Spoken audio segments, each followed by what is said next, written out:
Like to welcome everyone to the regular meeting of the Monroe Planning Commission. It is Monday, March 10th, 2025 at 7 p.m. Hannah, will you do the roll call, please? I would love to. Commissioners present and establishing a quorum, Commissioners Blair, Dawkins, Lockhart, Lowe, and Petrino. Thank you. And this is the time we have reserved for public comment, but we do not have any members of the public here in person. So we will move on to item 4.1, approval of the minutes from the February 10th, 2025 meeting. Any additions or corrections to the minutes? No? Do I have a motion? I make a motion to approve the minutes from the February 10th, 2025. Thank you, Brandy. Do I have a second? Second. Thank you, Carla. All in favor? Aye. All right, motion passes. Old business, item 5.1, proposed accessory dwelling unit and permit processing code amendments. And this will be presented by Amy Bright. Good evening. So we'll get this started here. There we go. All right, we're back to talk about accessory dwelling units again tonight. We're just gonna go over a refresher of what the current code is, what we're proposing that the code be. I brought some trends from the city of Seattle. That was something we discussed at our last meeting, just to see how they're doing things. And then going over some policy decisions that we need to talk about regarding permit types again, that we talked about before. Okay. Short-term rentals, the size of ADUs, we need to choose a size to recommend to council. And then also parking. And then time for more questions. So just a reminder of what the current code is versus what we're proposing. The current code is you can have an accessory dwelling unit with a type 2. It's a type 2 decision, which, like we mentioned, there's extra layers of noticing the neighborhood. But we're proposing to move that to a type 1. It'll go faster for the applicant. And we'll get into that a little bit more later as well. We currently allow 1 attached or detached ADU, and we're proposing to allow 2 in any combination, either attached or detached. Currently, an ADU is can't be more than 800 square feet or 40% of the square foot of the principal dwelling unit, and no more than 2 bedrooms. And with House Bill 1337, we have to we can't require it to be any less than 1,000 square feet. We'll talk more about this later. You might see that the language here looks a little different than the last time we spoke. This says must not exceed 1,000 square feet or 50% of the floor area of the principal dwelling, whichever is greater. We'll talk more about that later. We're going to take away per 1337 the entrance requirements that it needs to be located at the side or rear.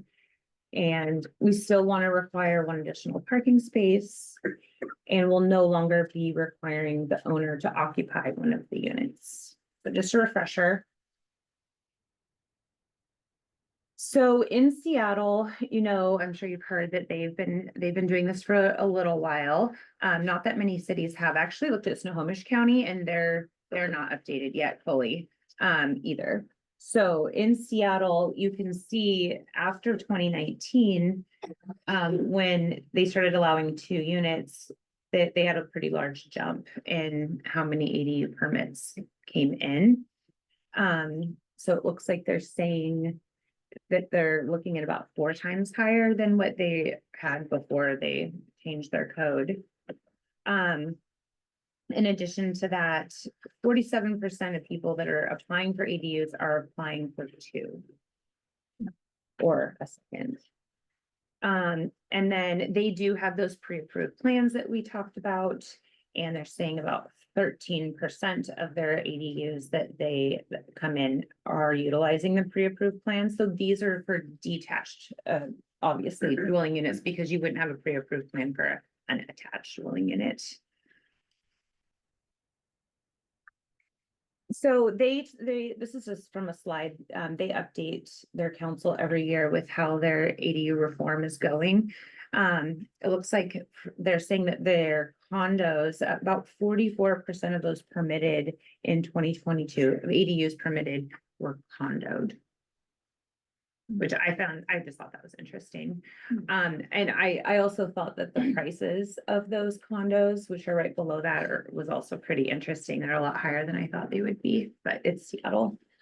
So, they also, they only have about, 1/3 of their owners are renting them out to as long-term rentals, which was interesting. Most of theirs, it was family members, so they didn't count that as a long-term rental. And then they do about 10% of the ADUs that they have are short-term rentals. So not a lot, but they are using them for that a little bit. So just I just want to add a couple extra Yeah. things. On the cost, so this is one of the things that the Puget Sound Regional Council, when we're doing the comprehensive plan update, we had identified accessory dwelling units as one of the tools to help with low-income housing, and they said you can't. And this is part of the reason is what they're finding in urbanized areas like Seattle and including Monroe. It is closer to 100% of the, or 75, it's 50% to 75% of the average median income.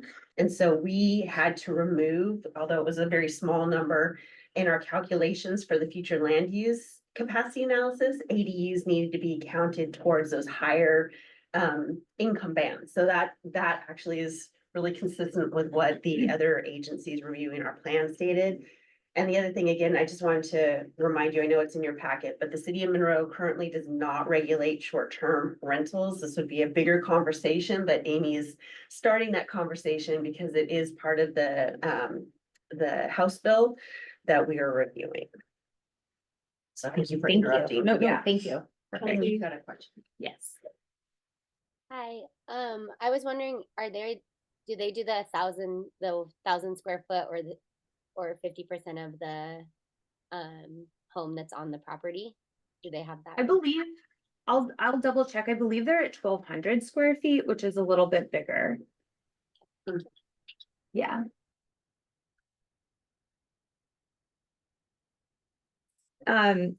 We were talking about those pre-approved plans, and so I wanted to give you some of the data that they provided in their report also. The intent of those pre-approved plans is to cut down on the review time at the building stage. This is different than the land use stage, but at the building stage, it looks like, and I will say, Monroe has a lot quicker review times than the bigger cities. But it looks like they're about 50 days quicker than if using those pre-approved plans. But they're still going through on average about 3 correction cycles. So that's where the plans are submitted to the city makes comments, that goes back to the applicant for revisions, and that's 1 correction cycle. So they're still doing about 3. Something I noticed when I was researching this is, while, the city of Seattle took the time and the energy to go and have these plans, have an architect draw them, it doesn't just stop there, because we are continually updating our building codes. And so right now they're stopping everyone with their pre-approved plans, saying, hold on, these aren't updated yet. Now we will need to spend more time and money to update the plans to comply with the most recent version of the building code. So that's just something to think about.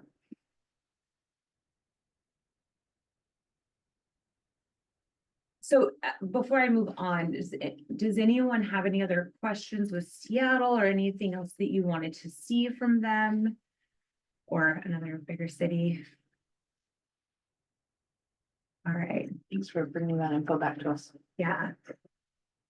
So some of the items that we need to kind of land on before we move forward is this is one of them, is permit types. And so the current permit, we currently require a type 2 permit. We require a covenant and an affidavit be recorded against the property. We do notice of completeness. It does say 28 days on there. We have 28 days to do that. We don't have to take up 28 days, but that's what we call it. And then a notice of application has to get published. And then we review and do our decision. And then there's the notice of decision after that and an appeal period.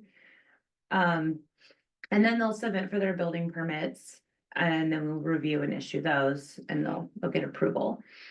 And because 1337, something big with that is that they want to remove the barriers with ADUs. We were recommending that it go to a type 1, and you can see here the bolded font in the type 2 it moved over to type 1. So anything not bolded is those would be cut out.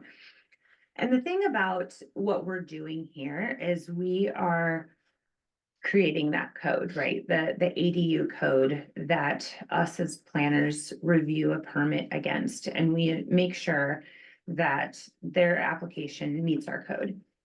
And when a neighbor makes comment, we look at it, but as long as the applicant is meeting the code, that is what ends up in the staff report, and that's what helps us make our decision. It doesn't sway the decision just because someone made a comment, unless they made a comment that is, and they're right, that we didn't follow the code. So we don't want the neighbors to feel like they have this power to stop it if they can't. Go ahead, Kate. Sorry, I thought you were gonna say something. No, Yeah. you described that perfectly. Yeah. A false sense of control. Yeah. Go ahead. So what you're talking about right now with the neighbors and stuff, that's the notice of decision and appeal period, are those two elements? So in notice of application, it goes out to property owners, the affected neighbors. Oh, it's a notice of And it decision, gets okay. noticed in the paper and at the library and different places. So anyone can make comment within that time period. Okay. And then again, after notice of decision, a comment can be made as well. Okay, so the notice of decision and appeal period does not apply to that part of it. So if we move to a type 1 permit, we would not have that notice period. That's correct. Is this one? I like what you're saying, that it does give a false sense that they could be stopping it, but I do think that we should have a way that there's input, because this is something that those neighbors are gonna have to live with for a while. And I know you had a story of a house you guys went to see, and now nobody wants to live in either of those houses because it got done wrong.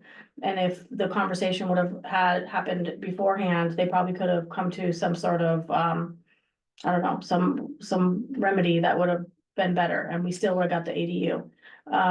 So what's the avenue for that? Go for it. I- You got this. I actually don't know. I mean, unless we have them notify their neighbors, but it doesn't really give them. Well, other- yeah, I mean, if it meets the size requirement, and the interesting thing about this, some of the regulations is you cannot apply different standards to ADUs that you do not already have for single family. We have very limited design standards for single family. So if you don't like the aesthetic, it doesn't matter. If it met the size, it meets the bulk rules, the bulk standards, there's nothing that we can do to persuade the applicant to make modifications. If it meets code, we're approving it, period. And that's true even with the type 2 process. The only difference would be is if I can't even imagine they find an error in the decision that we're making, because we have checklists, we go through, we make sure that it's meeting all the size requirements. And so that's really the concern, is that type 2, it does add time. We have to notify people within 500 feet. And if it meets code, we're gonna approve it regardless. So I guess, then we need to be sure that either design standards are what everybody's in agreement with. for certain areas of town or for Well, single family homes in general, because that's what you're gonna be basing off. so it's whatever is adopted in the code. So what we have in the code today is, can you, you can't, can you bring that up, or we can't bring that up? Because we're having some computer technical issues I today. can't, here, let me stop sharing really quick, and then. So we have a design standards already in the code today, and the section for single family is very brief. It's not like commercial or multifamily where you can talk about Oh, what the I'm not siding sharing my looks screen. like, what the landscaping is. And so the ADU would be the same as whatever is in our adopted code. Now, if you want to talk about changing that, it gets added to our parking list of future projects. Sorry, my screen is not super easy to read, but hold on, let me zoom up here, scroll up. Oh, I was gonna have you go to the design standards, Oh, thank you. just so they can kind of see what it looks like. And sometimes in some zones, we have other design standards, but these are the design standards, for most of the city. So I'm just gonna go to single family. We have a purpose statement here. I'm assuming you want to go down to like the photos and stuff. Yeah.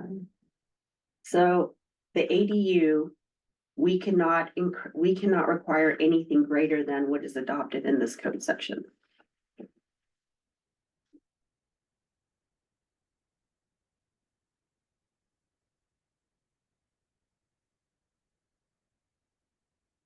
So we have a checklist when a new building comes in and to make sure and to see how they comply with different sections.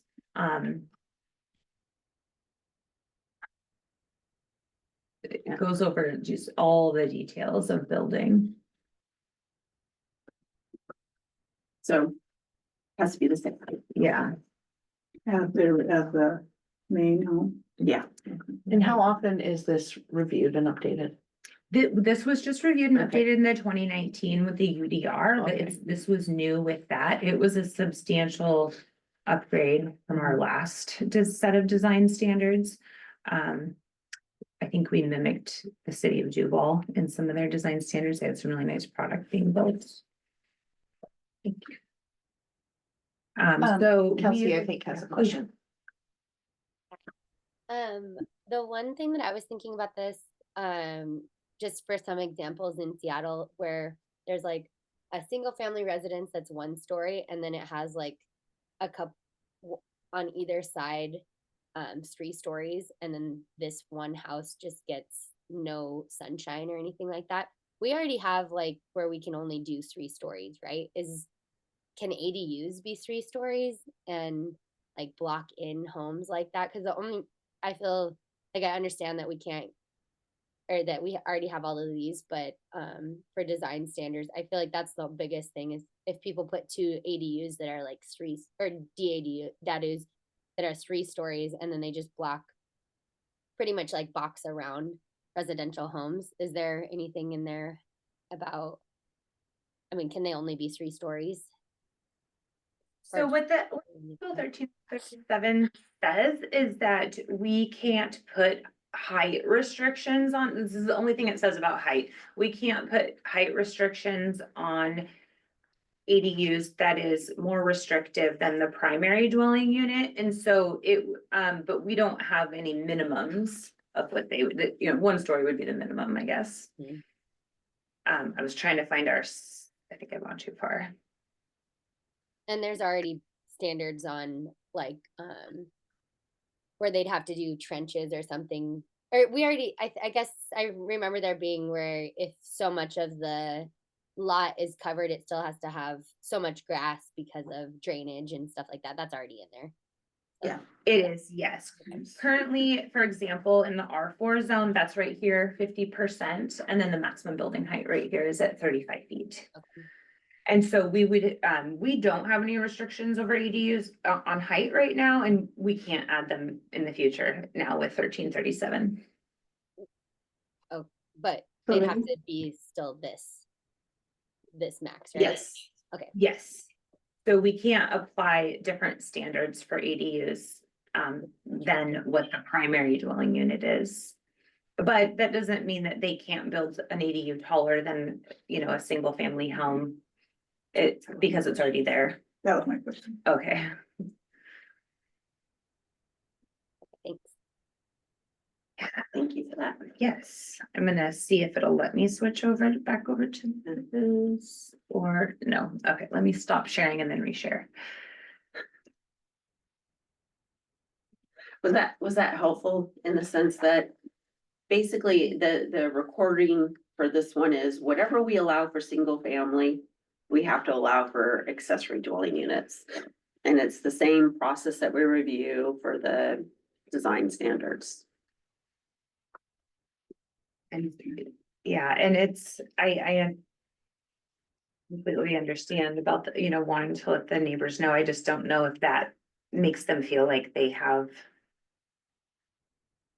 any way that they can dictate what they're doing, because we should already be meeting the code.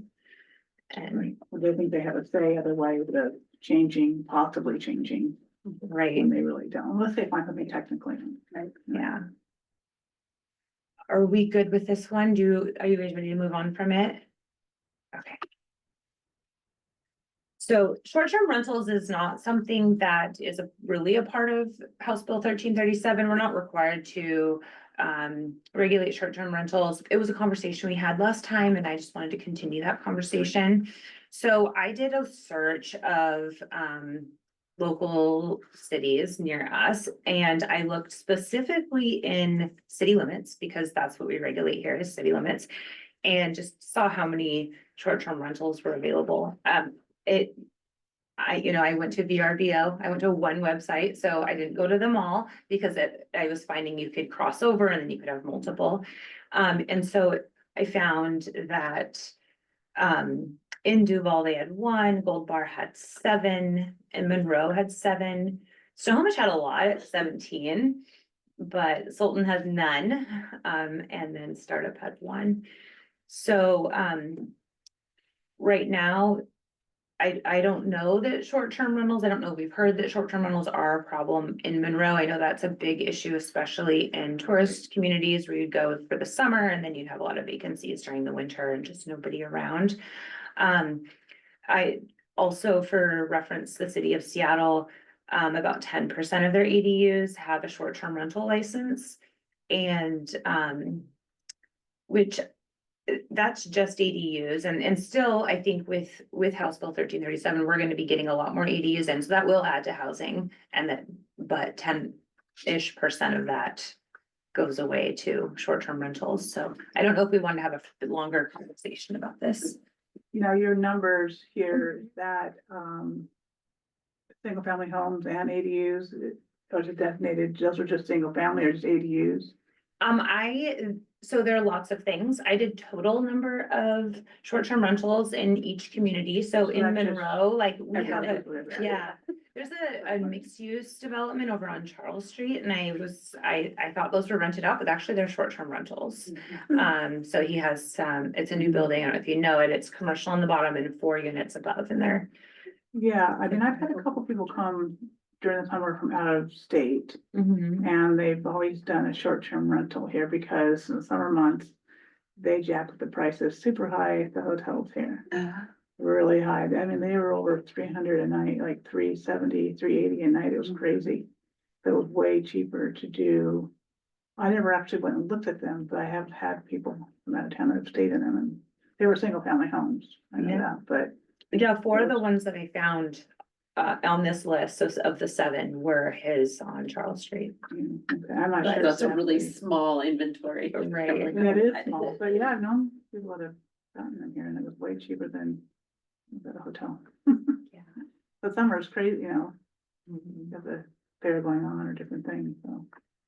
Yeah, we can regulate short-term rentals in the future. It doesn't have to be a part of this at all. It can be a part of this, so I just wanted to talk about that, and we can, if an issue comes up, we can always bring it back, or if, I don't know what you would like to do. I mean, I think that short-term rentals in Monroe are not that big of a problem, we could probably go with that 10% average, because it's not like we're in Chelan or near the pass, you know, that much near the pass, or something where it could really skew those communities' ADU numbers. They probably wouldn't get used for any kind of housing, but I don't think that's the case here. And I So think if it comes up in we're the out of future. town anyway. Like, short-term rentals problems are more like out in the forest instead of like inside of the town, so. Okay. So non-issue sounds like. Yeah, it Not sounds an like issue, I won't yeah. bring this back with the package for the public hearing. Okay, perfect. All right, the next topic is the ADU size, and so we can't choose a number at less than 1,000 square feet for their maximum. So we had talked last time about doing the greater of 1,000 square feet or 50% of the floor area of the primary dwelling unit, sorry, 40% of the floor area of the primary dwelling unit. And Kate brought an interesting point forward of communities that she has worked in where that didn't necessarily work in like a split level home where, or different, like the basement, because they weren't, they were over 40% of the primary dwelling unit. And so you're just cutting out a small piece of maybe the basement or that split level, just to make it work. Did I explain that correctly? Yeah. So split levels are kind of the ideal household existing structures where you could easily convert the basement to an accessory dwelling unit. And if you have it less than 50%, that means they can't use a weird portion. And my last jurisdiction, we wound up doing a kind of an emergency amendment because we had 3 of them come in and they're like, this is insane. You're telling me I can't use the whole floor. And so they were like blocking it off with a wall. Yeah. And I did talk about this with Lance, can't remember if it was Friday or earlier today. Days kind of blend together for me these days. But he had a really good point. When you're considering this, maybe it's something that you just want to do for an attached within an existing structure. Maybe you don't want to allow that 50% for a detached. So that's also something to keep in mind. You do have some flexibility there for that 50%. Do you know, if you've got a I don't know, well, 3,000 square foot home. Do you want to see a 1,500 square foot detached? Or do you just want to see half of that house, like a 2-story, 3,000 square foot? So that's something else that, I'm sorry, I didn't have a chance to talk to Amy about this, but is that something you're concerned about, or you're like, nope, let's go for it kind of conversation? I'm concerned about little things like you said about the 50%, that we accidentally do some sort of minimums that don't work for people. So that's, and I know they said it can't be smaller than 1,000, but I wouldn't want it, I don't know. I think we have to be careful about this because this is the part where people are gonna actually be using it. And so just for clarification, is that anyone can build anything smaller than 1,000, but our number that we choose, their maximum. Can't be under 1,000. It can't be Yeah. under 1,000. So we have to allow them to have up to 1,000 square foot or 50% of the floor area, with the current wording. Right, yeah, we, the 50% is us, Monroe going above and beyond House Bill 1337. We don't have to say that. We could pick, really anything. I kind of like the 50. So would 'Cause we that should- take out, oh, sorry. Oh, I was gonna say that should mostly take care of that potential issue with like, if the basement's not gonna be. Probably isn't gonna be like immensely bigger. I mean, sometimes it could be, but it probably won't be, right? Yeah, check. Do you want that 50% to only apply to attached accessory dwelling units, or do you want it to also apply to detached? And we do have the flexibility to do that as well. Yeah, Kelsey had a comment. Oh. Oh, I was just saying with it, that saying proposed minimum 1,000 square feet, that makes it sound like it has to be. Or, so like, where is the verbiage where it can be less than 1,000? Yeah, my apologies. It's in the packet, in the strike and delete, and Oh, okay. I'm sharing my screen right now. No, that's okay. I mean, you had so much going on there, but That's- still, that's- as yes, long as we you're can right. do less than, I think that that's cool. And with I like the 50%. But is there a minimum, right? Has to be over 300 or 400 square feet or something. It has to meet the building code. Yeah, Um, which is 300 square feet. Okay. So, Lance, go ahead. Oh, I was just gonna say that it should say maximum 1,000 square feet, not minimum. yes, I know it's confusing. Yes, you're right. The minimum number we can choose is 1,000 Yeah. of their maximum. It's just a little, it requires a little bit of brain power to comprehend it, but it is correct. The state is saying this is the minimum number you can put as your maximum. Right, you got it. Yeah, apologies for that's quite confusing.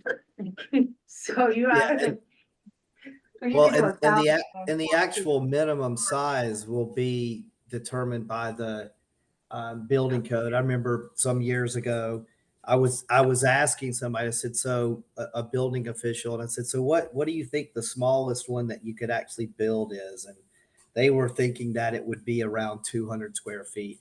I don't know if I've seen any that small, but that's what they thought. So you're probably talking somewhere between 200 and 300 square feet as a practical minimum to be able to meet the building code. Although the state did change some aspects of the building code, oh, I don't know, about 5 years or so ago, to make it easier for people to build the smaller. It fell into the line with the desire for quote unquote tiny homes. We're looking for the actual verbiage. Oh, it's. I don't think it's, if we could have more conversation about if we wanted that for the detached and the attached, it sounds like everybody's pretty on board with the 50% for the attached. I like it for the detached as well, because you can have flexibility to have like he says, a tiny detached ADU on your property, or one that's kind of significant, depending on how large your house, the bigger house already is, right? So it would be in proportion to, and I think that it would just give more flexibility and more flexibility for the people who would be living in them. So if you actually want to find a family that's got medium income that can get into an ADU, 1,000 square feet can be kind of small, depending on how big a family you're talking about. So. I agree. Kelsey?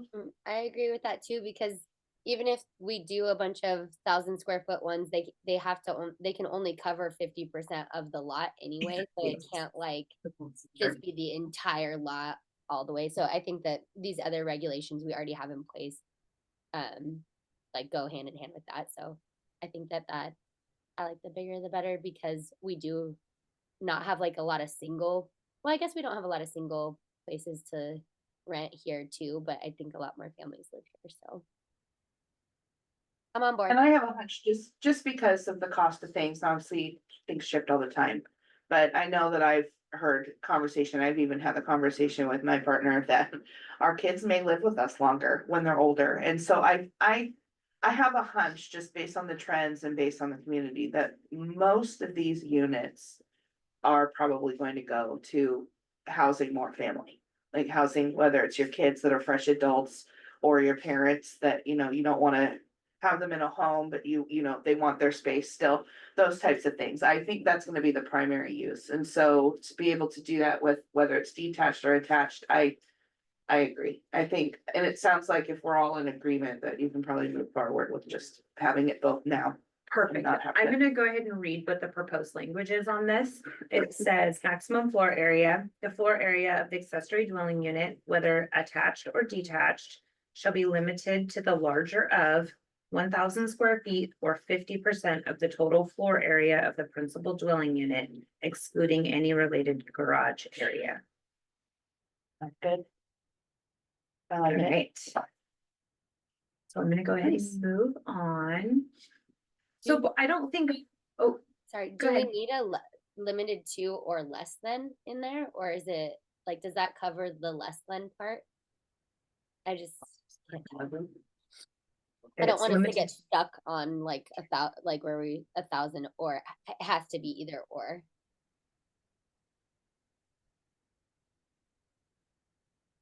It's the the larger. It's the maximum floor area is the title of it, so that's where it That says covers it then. Okay. cool. Yeah, And this is the larger, whereas most codes are, our current one is, I can't remember the square footage or 30%, the lesser of where with this, we're going to the greater. Not cover it.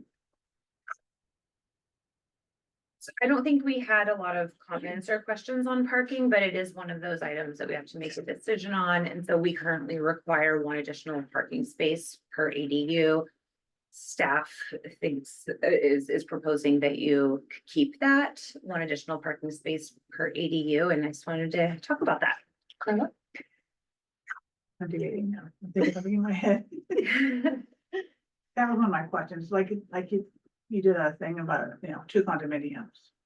So if each condominium is 2 bedrooms, so that is possibly, that you'd have 2 parking spots. Now, that would be not street parking, correct? That It's would be, off-street parking, it correct? would be off-street. Which means No, on would the be off- property. right. Mhm. So there was a possibility of on-street, depending on where it's at, whatever. So anyone can park in the right of way in the street if they wish, in the designated parking areas. Right. So we wouldn't be telling them they can't park on the street, Right. but we're allowing for more parking off street, to accommodate the other units. Okay. Kelsey? Like for my house, it's like a long skinny lot and it has parking along the side. Do those spots need to be so close to the ADU? Or like, would it be able to be on like next to the primary? Does it matter? It just needs to be on the lot. They just need to be designated there. But could they be blocking people too? Like mine would be like, it'd have to be Like a tandem? Yeah. Yeah, actually one of our codes actually encourages tandem parking.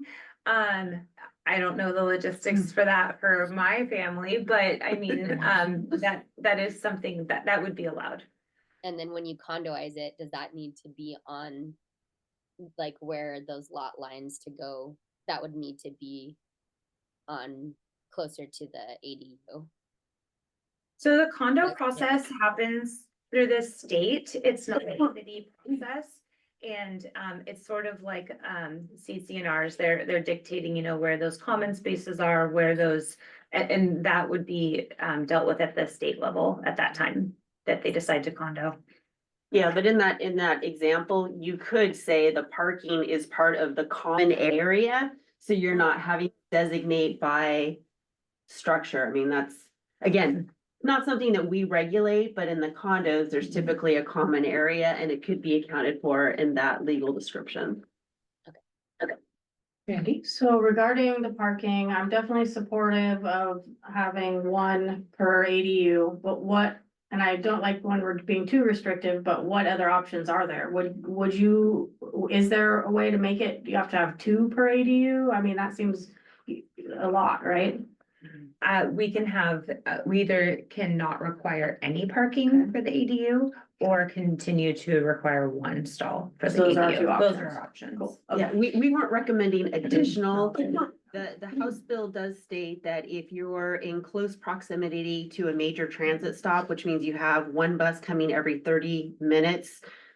It was like most of the day, which we don't have that service.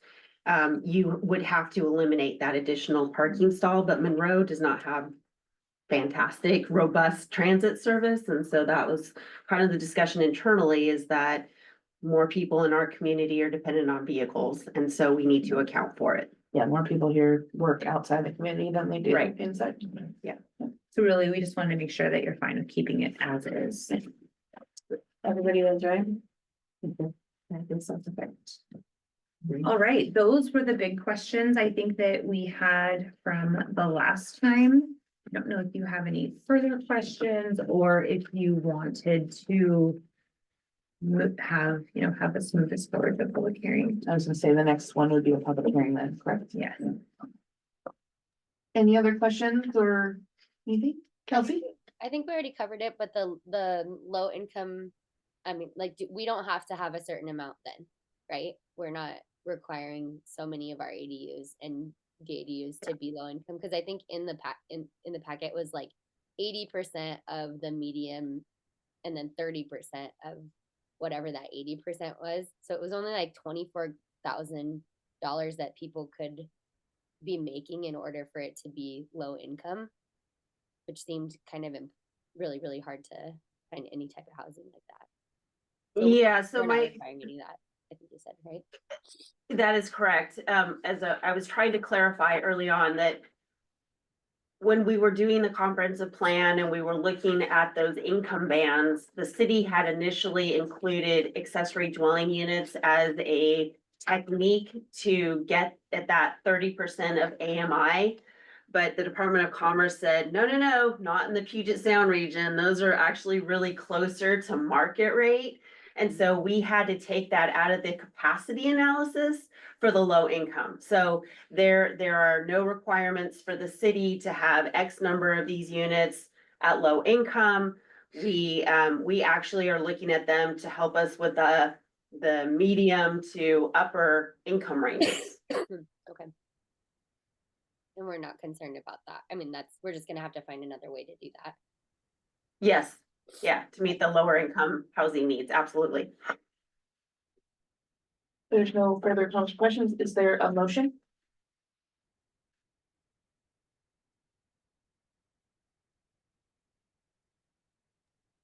I'll make a motion that, we move this, direct staff to prepare a formal amendment packet and schedule a public hearing before the planning commission. Is there a second? Second. Carla seconds. All in favor? All right. Motion passes. Thank you. All right, moving on to new business. Item 6.1 is the unit lot subdivisions and code amendment, and that'll be Anita. Thank you, and good evening, everyone. I don't have a formal presentation today. I'll kind of refer back to the agenda packet at some points. This is mainly introductory to talk about the unit lot subdivisions or ULS code amendment. And I'm not requesting any action at this time. I'll just go through what the state requirements are, the deadline for this code amendment, give you some examples of a unit lot subdivision. We'll talk about the sections of the code that need to be amended, and then we'll have a policy discussion at the end. To go through some items that will help me draft the code, which I will bring back to a future planning commission meeting. So, what is a unit lot subdivision? A unit lot subdivision is the division of a parent lot into 2 or more unit lots within a development and approved through the unit lot subdivision process. Back in 2023, Senate Bill 5258 was passed, and this requires that unit lot subdivisions be included in the short plat regulations. So per 5258, it states that all cities, towns, counties shall include in the short plat regulations procedures for unit lot subdivisions, allowing division of a parent lot into separately owned unit lots. Portions of the parent lot not subdivided for individual lots shall be owned in common by the owners of the individual unit lots or by a homeowners association comprised of the owners of the individual unit lots. The purpose of this process is to create individual sellable legal lots of record. So each lot is buildable and will have their own parcel number. These are different, this process is different than this typical traditional short plat process in that if you're doing a short plat, say you have a lot and you want to create two lots. Each lot has to meet the bulk regulations of the underlying zone. For example, has to meet minimum lot width, has to meet lot coverage, setbacks, and things like that. So each lot has to meet those. In this process, and we'll go through some examples in a little bit, but this process, the parent lot is the only one that has to meet those bulk regulations. So so that would be the lot width, the lot coverage, and the setbacks. And then the unit lots, or also referred to as child lots, there can be some flexibility in those bulk regulations. So we can do flexibility in setbacks, lot coverage, and then the minimum lot width does not have to be met because it's already met through the parent lot. So these types of developments are intended for smaller site developments and individual ownership of infill housing opportunities, such as middle housing. So it's kind of the idea to create, kind of like that first example there, to like a small townhome development on a parent lot. So that's kind of the main purpose, I believe, that would fit into Monroe. But we can talk about some of the other options as well. So as far as process goes, it's going to be the same process as short plat. So it's going to be a type 2 land use permit. So that means it's administratively approved and it gets noticed to the neighbors. And then so we have to go ahead and update the permit processing chapter of our code to achieve that. It'll go through the same process as far as when you submit for your short plat, it's the preliminary plat approval you're going for. Then you submit your grading permit, civil review to do all the improvements on the site, and then you would go for your final plat. So the final plat process would be the final, where you get you create the lots and you get parcel numbers and it gets recorded with the county. So exact same process as the short plat. Very, very similar. So we can go through some of those examples, that is attachment 2 of your agenda packet. So the key, there's a key there, so yes, thank you, Kiana. So it kind of tells you what we're working with here, so I'll go there real quick. So the first one is labeled parent lot.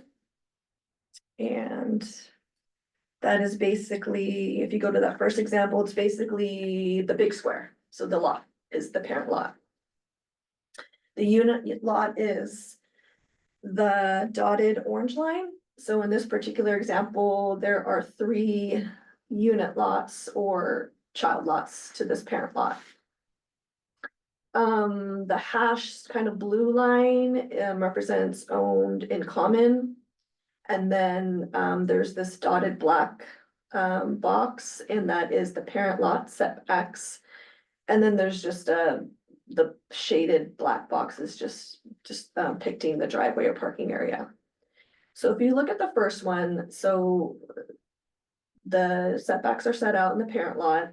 You have your single family home right there, and then in the back is the 3, they're labeling it as triplex units. So they're attached units, each on their own individual lots. And as you can see that the lot width does not meet what the parent lot is, which is fine. So that's how we can accomplish this type of development. And that's kind of what I'm thinking would probably apply in the city, is this kind of example. If you go to the next one, it's a cottage unit development. We don't currently have this as a permitted use in the city, but this is what I'm working on with the middle housing code. So I'll be bringing that back to you shortly. But this can also be used for this type of development. And as you can see, there is some owned in common area. And so that would have to be we'd have to decide, do we want that to be an easement, recorded on some type of other document, or would we create an HOA with this cottage unit development? And then the third example is, I think we have a couple of developments in town similar to this one, so this is kind of another option that I could see in town. So this is just a townhouse unit. the parent lot meets everything, meets lot width, setbacks, lot coverage, and then, like I said, there could be some modifications for the individual townhouse units. This one also does have common ownership. So that could be like, could be open space area, parking area, whatever, the code regulates, this is how we would decide, through this process. And then the fourth one is something that, it's a question mark, because this is a duplex unit with an ADU. So is this something we want to do? Do we want to allow, the public to be able to create, a lot for an ADU? Now, I know you can do this through the condo process, but this is a question mark, like, do we want to allow this in the city outright? Yes, kind of. So now like with an ADU, that's not considered a separate lot. What you're talking about the previous right? Correct, yeah, and that's, So if you have a mix, would it become a separate lot? If it's allowed under this code, you would be able to.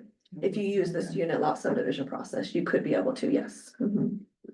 Okay. Otherwise, what Amy had been discussing is the state says we cannot prohibit it from being condominiumized, which is a different type. This is creating fee simple lots.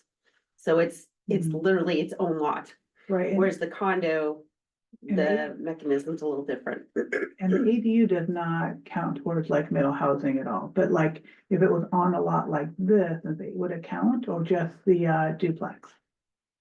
For density, so that's the thing, in the way we do density in the city of Monroe. The first three examples, that would have to meet the density requirement, but the way we regulate accessory dwelling units in this community, they are not part of the density calculation, which is one of the things that Anita and I have been talking about, is that because we treat accessory dwelling units differently, I'm not inclined to allow the unit subdivision, because the state's already said, if you want to do that, we don't look at it from density. And so to me, it's, those are right say, I feel like we're punishing the first three examples, they had to be held to the density of the unit or the zoning that they're in, whereas the other one is getting this bonus. And because the state says, if they want a condominium, awesome, fantastic. It's just a survey and they have legal paperwork that they file with the state, and then it's recorded with the county auditor's office. But it's an option if you think that that's important, a different way to providing more affordable ownership. That's definitely a tool. Yeah, that's what I see that farthest one as. That looks more like it fits into neighborhoods, it fits into Imagine Monroe with community building and like that. More than one option to have someone buy, that's basically, they'd be able to buy a tiny house. Instead of, right now, the only tiny houses we have are ones that were built, before 1950 and before we had so many regulations. And so, I think it's a way to help a lot of the people that are asking for non-apartments, their own space, that I like. So could you describe what you mean again about how it kind of punishes the first three compared to the last one? Yeah, so in the first three examples, they are maximizing the unit count allowed by the zoning. Because Monroe does not say your lot has to be X size to allow an accessory dwelling unit, it's kind of like a gimme, it's an extra, it's a bonus. And so the thinking was, in these examples, you are creating lots following the density permitted by the zone. If we start doing, the concern that I have is, do we become Seattle where this is they're like, oh yeah, this is awesome, I can get 2 or 3 units on my single family lot. And now you've got just the parent lot has to meet the requirement. Are you gonna have 2 ADUs detached with a duplex or example? And so it was my concern that developers start skirting this and we cannot collect utility connection fees, we cannot collect, they don't, if for ADUs, you don't have to do frontage improvements. And so the subdivisions, they have to do all those improvements, and so that was my concern, and maybe it's just a fear that it's gonna explode and, those properties that might need a frontage improvement or a utility connection don't have to because of the way our codes are written. Yeah, and that's coming at it from a idea that a developer, whereas I'm thinking of a homeowner. Yeah. Yeah.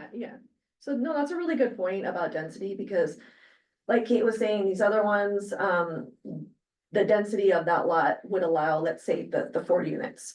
But let's say the ADU unit, they're only allowed 1 unit. Let's just say the single family non-duplex only allows 1 unit, so they can have an ADU because it's not considered another dwelling unit, it's accessory. So technically, if they went through this other process, they wouldn't be allowed to do it, but because it's an ADU, then they build the ADU and then they do this unit lot subdivision and get an extra lot. I mean, so The ADU is not a lot. if we, no, it's not a lot, but if we do allow ADUs under the unit lot subdivision, it could be. a lot. It could be, yes. Yes, yeah. So density controls what you can do on your property, so it doesn't mean that anybody in the city could get this type of development on their property, that their lot would have to be big enough. So, so that, like Kate was saying, the ADU kind of technically gets away with it, adding another unit, but it just depends, like. Well, if and it's the impact fees. Mhm. We don't collect Yeah. impact fees for accessory dwelling units, whereas all the examples to the left. You have a potential traffic impact fee, you have a potential parks impact fee, and you have a potential schools impact fee. But if you do an ADU, we don't require that for accessory dwelling units. So that was a concern, real or not. Yeah, but we'll talk about that as a poly decision later on, but those are just kind of some of the examples that I got from Commerce, so those are just some things that could be possible. Kelsey had a question. Kelsey? And these ones would still have to follow that 50% of the lot, or that goes away. Like the 50%, only 50% can be covered physically, because these look like they can cover more than that 50%. Yeah, so the parent lot has to meet the 50% initially, and then in the regulations, there could be some modifications, so we could say for the unit lots or child lots, you can have a little bit more lot coverage, but that's something that we'd have to decide. Got it. Yeah, and that 50% is only applicable to the R4 zoning, which is about to go away with the citywide rezone. So the next zone classification is R7, and I believe the lot coverage for that is actually 60%. So it'd be whatever the bulk standards are for the zone that they're proposing, the residential development.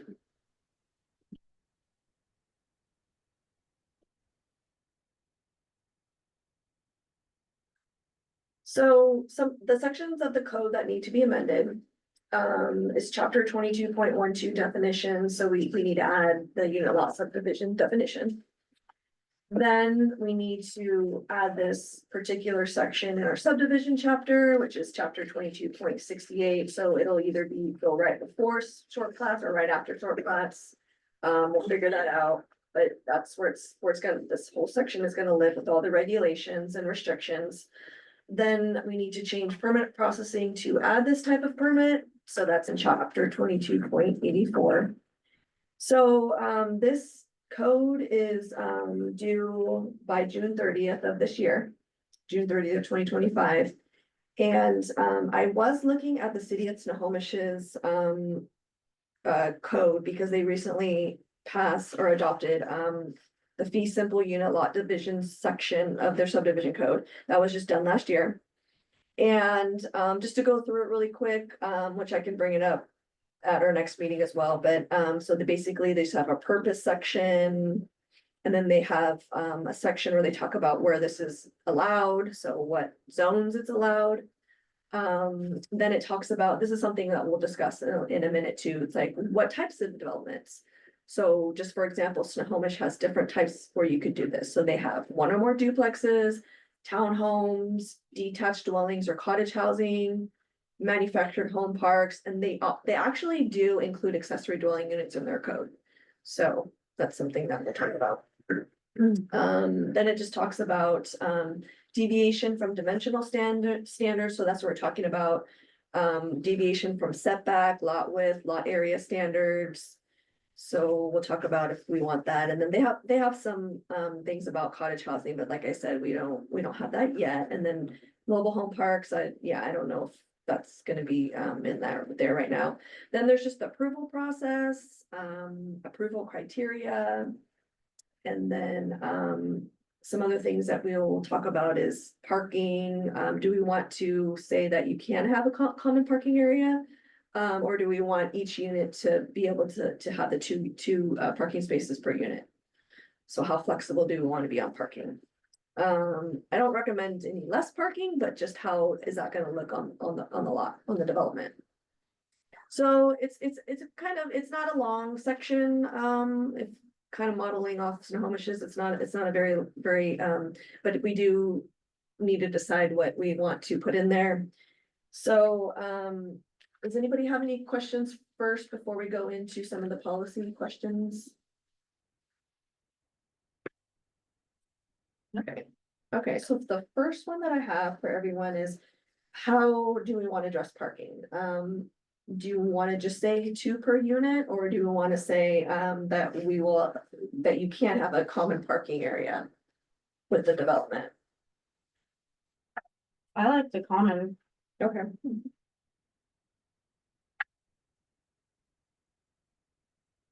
When you say like common park, is there still, do we have limitations on that, like?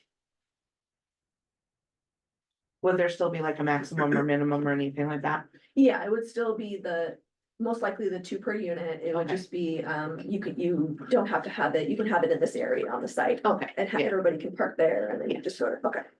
It's still designated. It's still Yes, designated too, okay, designated, yeah. It still be would too, because just from Yeah. having the conversations on parking, I don't think we want less. Yeah, Yeah, but okay. that was just my Yeah. question, is like, Yeah. is doing a common area gonna do a loophole for having less parking? Cause I think we need at least the 2.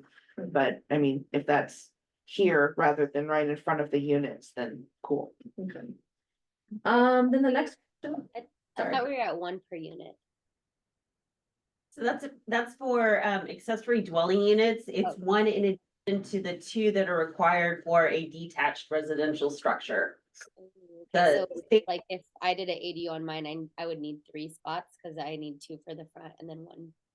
Oh. Yeah, yeah, the code has not changed, gosh, since, well, I think it was like this even before my first tenure with Monroe. 2 is the standard for a detached residence. Okay. So like on At that least- second example of that last one where there's the 4, we would need 6 parking spots. Where Yeah, was the 2. townhouses stacked? Yeah. Yeah. Mhm. Thanks. And then the next one is, so for common areas, if there's gonna be any common areas on the property, or the development. How should those be addressed? You can do that through an HOA. You can do that through an easement, or you can do that through some other type of agreement.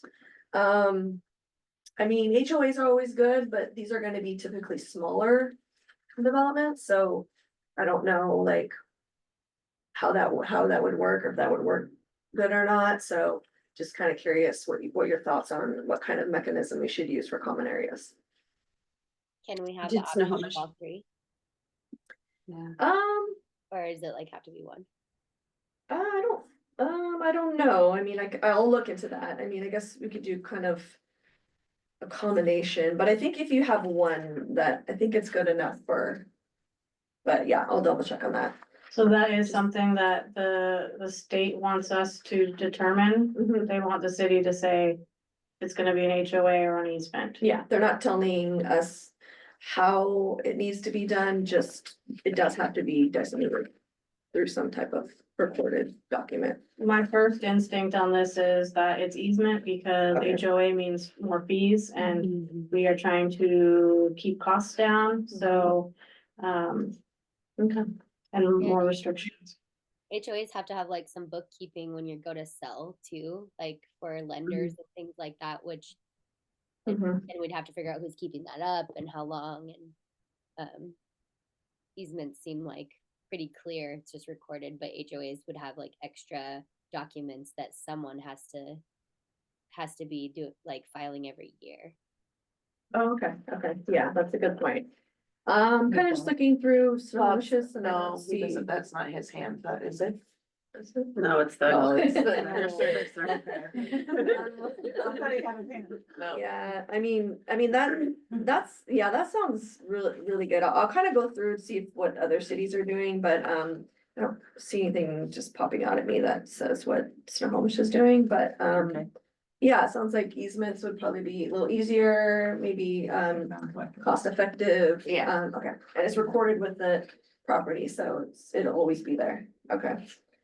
Okay, and then the next one was, what type of housing developments do we want to allow under this unit lot subdivision? So we kind of talked about, we said ADUs, duplexes, attached dwellings.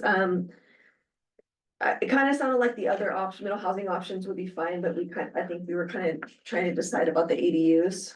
Does anybody have a strong opinion one way or the other if we should allow ADUs? I can understand the worry that Kate said, but I am pretty strongly on the side of allowing more options. Okay. Just because we have a housing crisis nationwide right now, and so the fewer limitations, the more options I think are better overall. And if we went with the ADU type thing, you wouldn't have to have a main? You could, So yes, it's You through would- this process anyways, we're talking about the process. Yes, you still, so the big bigger- square is the parent, the Okay, parent. the and, other parent, Yeah, and okay. on this particular one, they have a duplex and then the ADU. so if you had an ADU on it, you would still have to have the parent house. Yes, yeah. Okay. A Yeah, parent lot. Well, Yeah. both. So the in, duplex unit there is Mhm. the main, Mm-hmm. is the primary Yeah. residence, and the ADU is Right. separate, and Because then. like the other ones, you don't have to have a main. A parent house. right, On that's those only first for three. accessory dwelling Right. units, Yeah, but right. in, So that would make that have it if you had an accessory dwelling unit on it. yeah, because the stuff that Amy is working through, the state says. If you have a detached house, if you have a duplex, if you have a triplex in your single family zones, then you have to allow up to 2 dwelling units if they meet the bulk standards. So part A is that you have to have something that is parent to the accessory dwelling unit. And then you can use this process. So you're kind of To subdivide it. melding the two. You absolutely are, yeah. I also am in favor of the ADU one, but also the cottage. That's something we've been talking about since we started talking about middle housing. I think it's of the future. That's what people are looking for. Community, interaction with neighbors, smaller living quarters, and, I'd like us to get that in the code somehow. Okay. Not her work plan. Don't worry about it. Yeah, I'll have to, that's a good point, because I'll have to think about that, because if we don't currently allow it, this code is gonna get adopted before the middle housing code, so how does, or we might just have to do amendment later then, maybe. Cause we can't put cottage housing in when it doesn't. Yeah, and the middle housing, just to let you know, that's not a state requirement, so it can be shifted, and Anita's actually doing this one because it's got that June deadline, and so we're shifting, trying to meet the state requirements. Yeah. We could also talk to our city attorney about potential to help us get through the process early. I mean, if you've already done all the legwork and Lance, we can talk about that. Okay. Why, why is it different than the other one, just because we're calling it cottage houses? Like, couldn't it just be, that's a 6-plex compared to the 4 townhouses? So well, we can look at Lake Stevens because or is it Lake Stevens? There's another community where because when you talk cottage housing, it's a very specific type of development where you've got open space, you've got houses typically 1,000 square feet or less. This would be more of a cottage without that common landscaping, which I think was in one of the examples from Commerce, if I remember correctly. Yeah, it's like on page 6, I think, here. Yeah, which is, Yeah. which is something we don't have, so we'd have to figure out how to work that into the code. Yeah, I mean, yeah, I guess technically if it was, I mean, it's labeled as a cottage unit, so that's why we're saying cottage, but yeah, I guess technically if it was just like townhome units. With common area. Yeah, with common area, then that could probably work. Yeah, Cause that's what they call Our it brains together. in the commerce one, they call it. Talk about common area on Okay. page 6. yeah, the cottage developments, the actual code section, you kind of get, I don't wanna say bonuses, but because they're smaller houses, you can get more on the lot. So I think, so yeah, so I mean, if that would work with a townhome, then it would work. I just don't know. It's just kind of like yeah. It's just a drawing, but since it does say cottage, there are different rules because you're allowed more units for cottage developments. It'd be the density be, thing you're yeah. running up against. Yeah, it would be, so usually you can get more cottage units than what density allows. So that's kind of why it's always a separate chapter or separate section in the code. But I'm hearing we might need to do the research to see about the untraditional cottage that does not have the common space landscaping, Okay. Okay. because that's. What did they They call would it? have The to have company, their own- the company. their own homes, yard. There's a name for it, I'm blanking. Anyway, we'll come back. I mean, we have a little time on Yeah. this. Yeah, but we'll definitely, when I come back with a draft code, put as many options as I can in there to include ADUs. Because it sounds like that's what. Another, item is utilities, which, I'm pretty sure, I have to talk with engineering, but I'm pretty sure I know what they will say, that each unit will have to have, its own connection. So that's pretty standard. So it's just to let you know that it would, like we talked about before, is it'd be same requirements as short plat. Do frontage improvements, you have to do, the water and sewer for each lot. So, yeah, so that's what I'll put in the code as well. Let's see, I think, that's all I had on my list today. Those are like the main topics of. Commerce did provide some type of model code, but it's not very in-depth. It's just some little bit of guidelines. So, if you see anything else that, you wanted to add or have any other suggestions on Kelsey? what it should look like? I was just wondering if you condoize, like, let's say, actually any of those examples, each of them would have to have their own sewer connection. So that is a very Example. interesting question you have. We have a development in this community that has a single a single sewer hookup. It was developed as 5 units attached, and the applicant came back and condominiumized it. The unit subdivisions, you have to have utility connection to each unit. That's the difference. It's the fee simple, whereas a condo is a little bit different. Again, the city has no role in that process.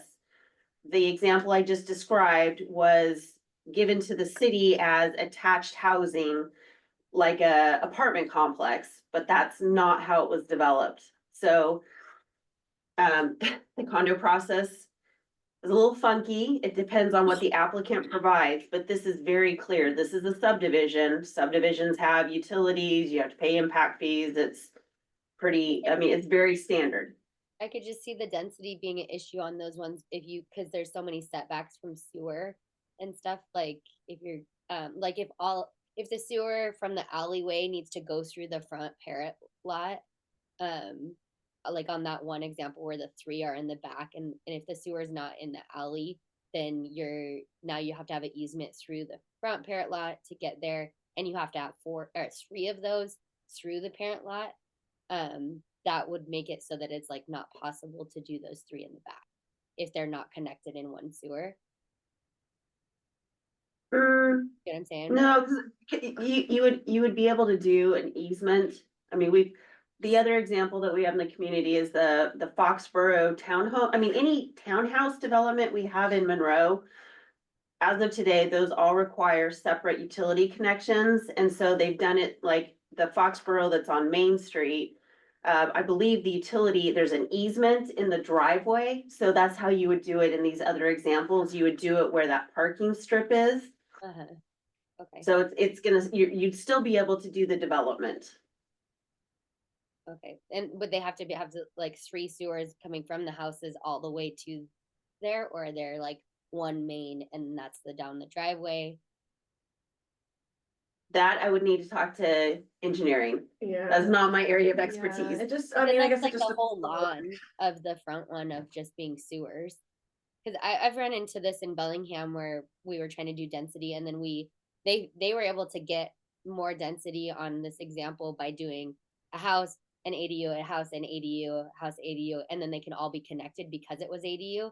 If I had done individual condoizing, it was like 4, why. but I was able to get 6 because of the ADU and then also connect off. I didn't do it, but it was just it got more density and it was less impact fee because all of those sewers could connect to each other and it was like less digging, it was less like disturbing, less erosion. It helped out a lot on cost because you didn't have to have these like separate sewer connections.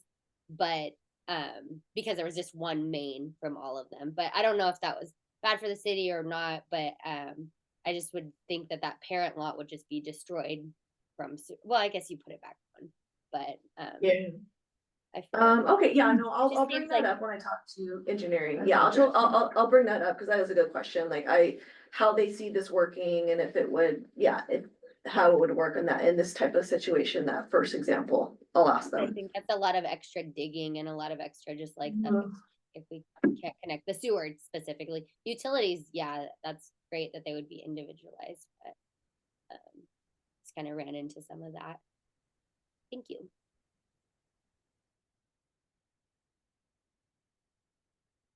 Any other questions? Okay, thank you, and I'll start working on a draft and as soon as I have a draft, I'll bring it back. Thank you. Does that need to be done before June 30th? This one, yes. Or I guess the same thing as the ADU code, right? June Right. 30th. Mhm. Yeah. In the transition of housing, but you have a public hearing at your next meeting for that one. Public hearing for, The conversion of existing structures in mixed use commercial to residential use. That was the third one that we had to get I them. was say, in I'm June. really impressed of when you pull that out, like the numbers you pull out. And Oh. that, like just being able to pull out and say it, it's just. It impresses me every day. Right, I'm just like you are looking at notes, you're just.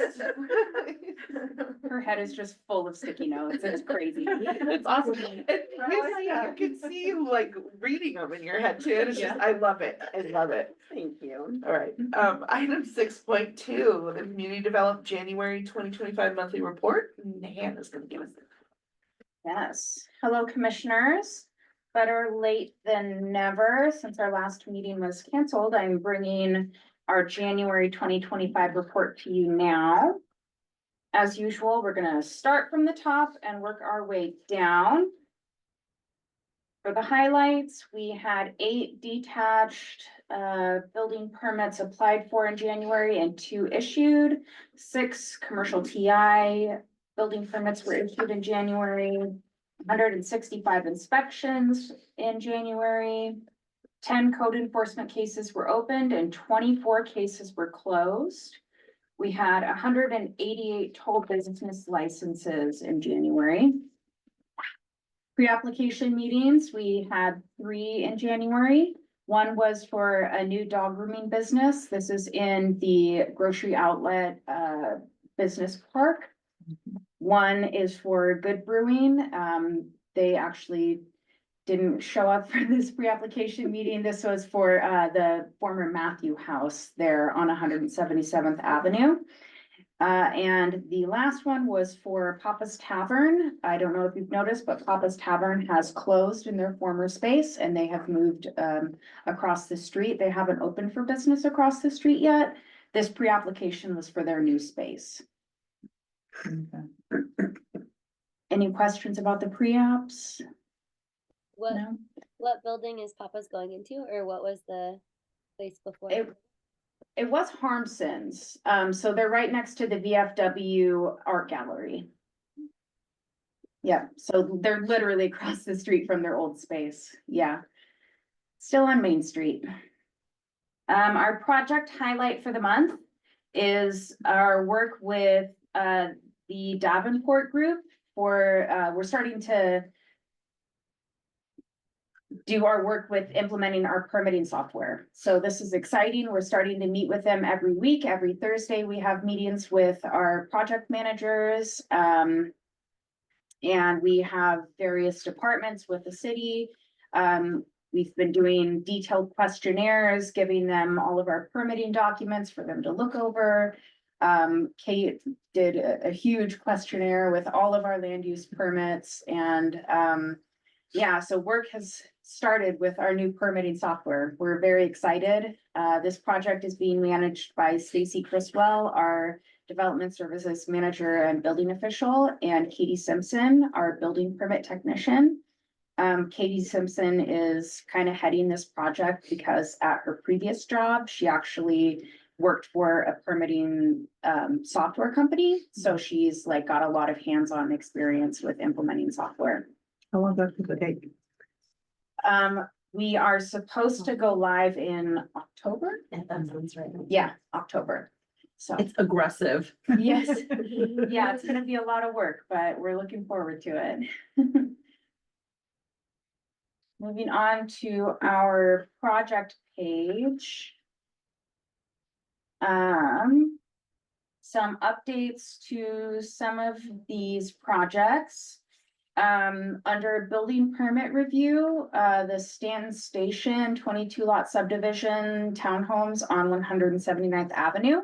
You may have noticed if you've driven down 179th, they are now being built. They have doors and windows, and we're very excited to see that happening. Under conditional use permits, the mayor's CUP for, it's a conditional use permit, changing single family residence to a naturopathic and wellness office building. They had their hearing in January and they were granted their conditional use permit. So that's the White House that is on the same side of the street as the hospital on 179 as you're Next to the headed. church. It's been for That- sale and not for sale and then for sale. Yeah, Is that what one. we're over doing? Mhm. Yeah. Yeah. The mayor's bought it and they're gonna use it as a medical office. Any questions about current projects? You'll also notice that the Wendy's binding site plan has been recorded. A little update with Wendy's, they are in for their building permits right now. They've had their civils granted, so things are moving along. They have a lot of building permits in right now.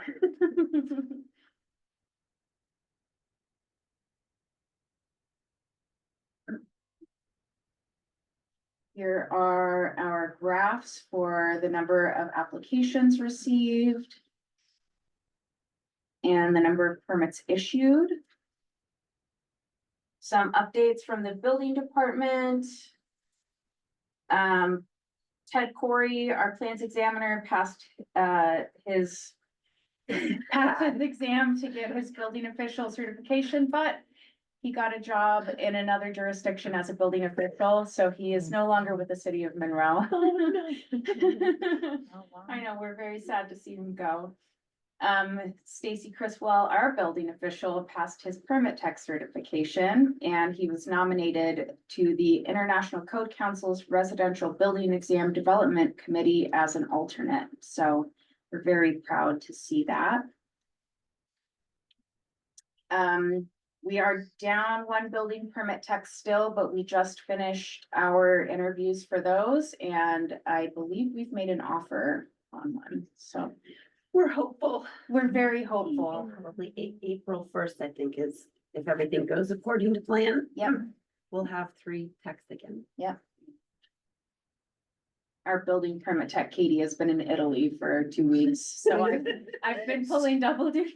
Hannah has been doing everything. Our code enforcement cases for January.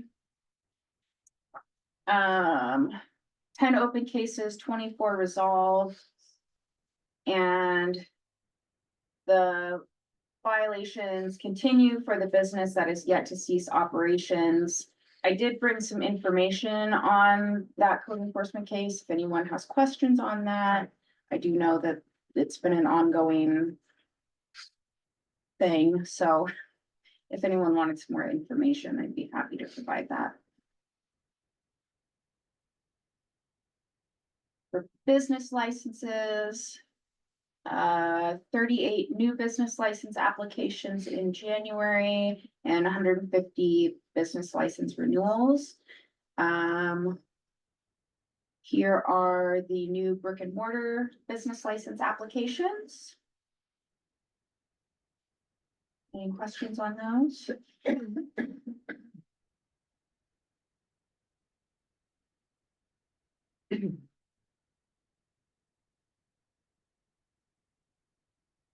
And no Carry over. updates on the comp plan. It's been adopted.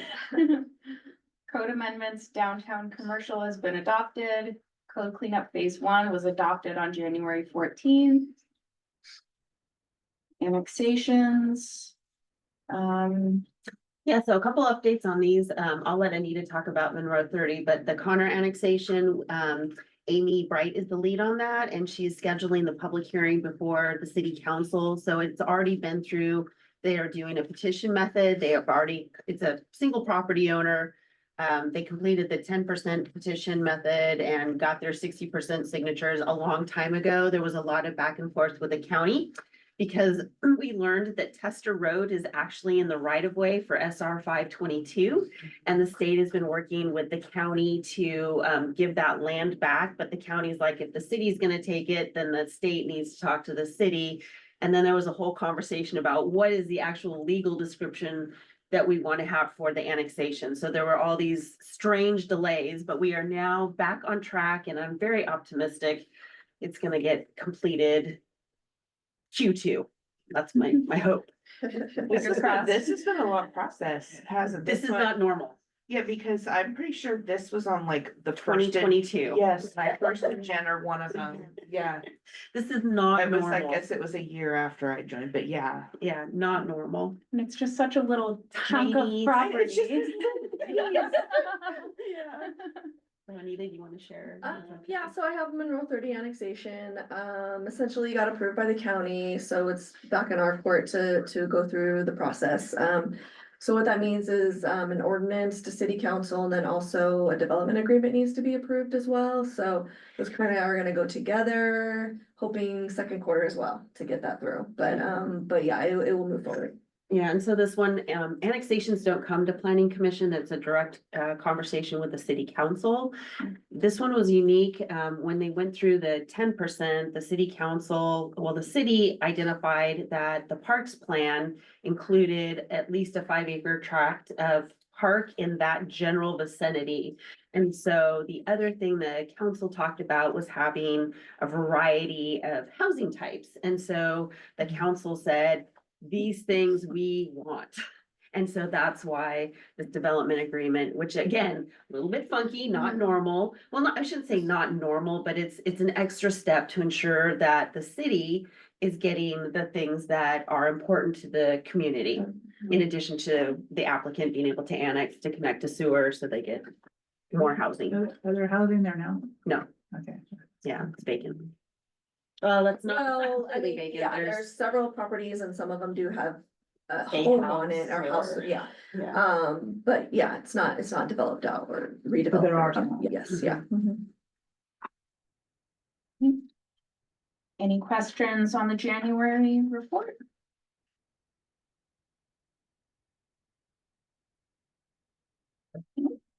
Okay, All right, moving on to discussion by commissioners and staff. We can start online with Kelsey. Just want to say thank you to staff. The presentations were super clear today and really concise, so thank you. You guys are amazing. One thing that I recently did was did a Monroe listens about our trees on Lewis and Maine, because there's like grates. There's grates that are growing into our trees there, and so I just did a Monroe's listen in there, and it sounds like one of those trees got removed because of safety hazards, because they are, like the roots are raising the sidewalks. And of course, safety is like, number one priority, but, if that does damage anything, the policy, it's pretty much that they're gonna get removed.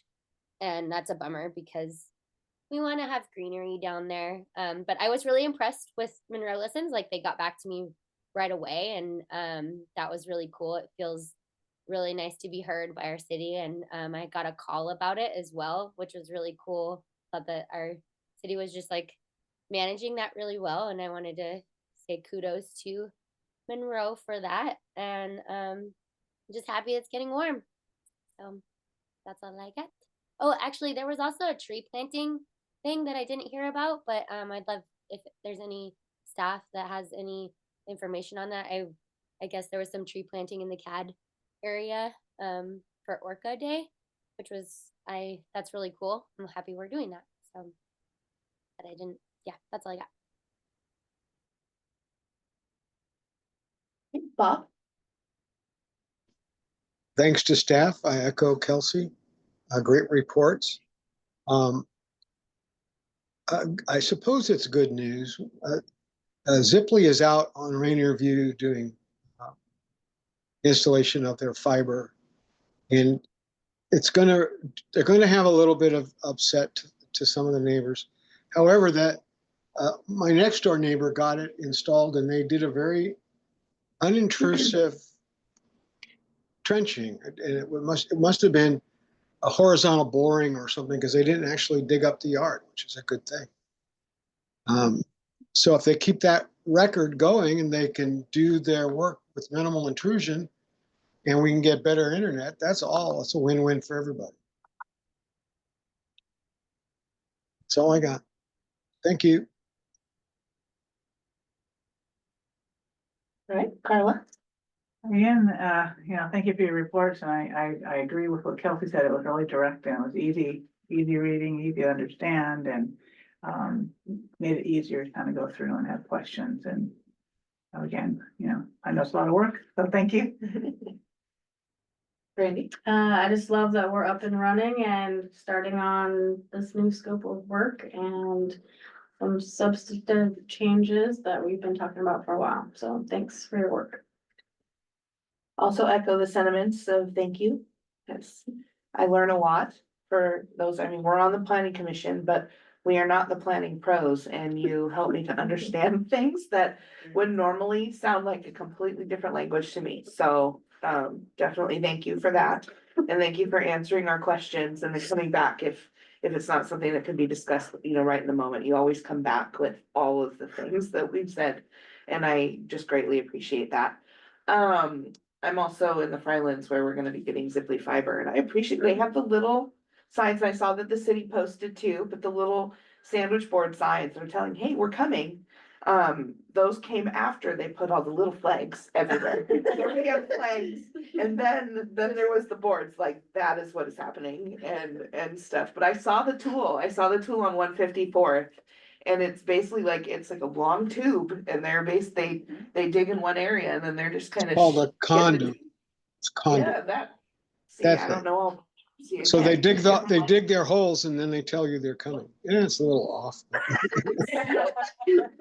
Yeah, so they do that, and then I saw the long It's a little bit of fiber. The long fiber was out, I think this morning when I drove through, so it's happening fast, and it's great, cause more options means. We've been waiting.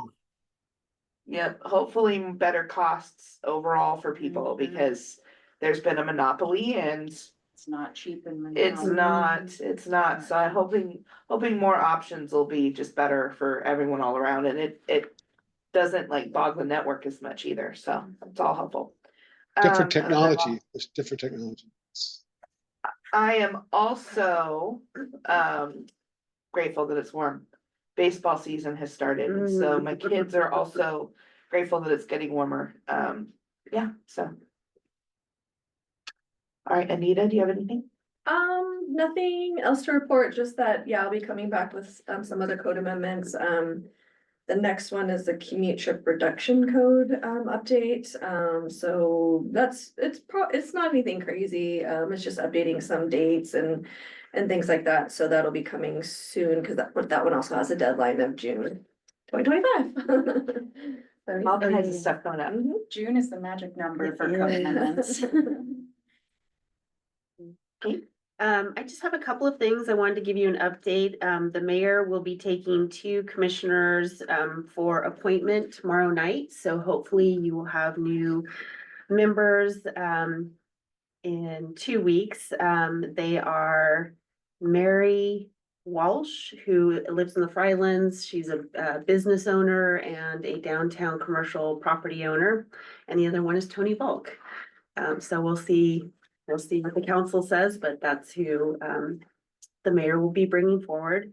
And then I also wanted to let you know, as we're starting to get ready to move back to City Hall, you may have heard, staff are being asked to come back to work in the office, which makes sense. We've got this brand new building. But that same request is being made of all of our boards, commissions. The council already pretty much meets in person. And so the request is being made that the preference is for you to attend in person when we get these beautiful new council chambers, but it's understood that if you're sick or got childcare, whatever, the city absolutely understands that these things happen. But the mayor just wanted me to pass that along. Again, late summer, early fall-ish is the expected move back in. That's all I got. Oh, Bob, did you have something else? Yeah, can I make a request that coffee be on hand in the new city council chambers when we come for meetings? Freshly brewed coffee? Yeah, I'll see about that. It's always a budgeting issue, but it doesn't seem. I'll bring the like coffee. I will say I was involved in planning the new council chambers and they're gonna be primo. It's gonna be very nice, so I'm looking forward to it. Are we gonna? Your head's in the right spot, Hannah. I like the way you think. Hannah, do you have anything to add tonight? I do, just that this week is Holi, the Hindu festival of color. I don't know if you guys have ever been to a Holi celebration, but it's so fun. Gulal is color powder and it gets thrown all over you.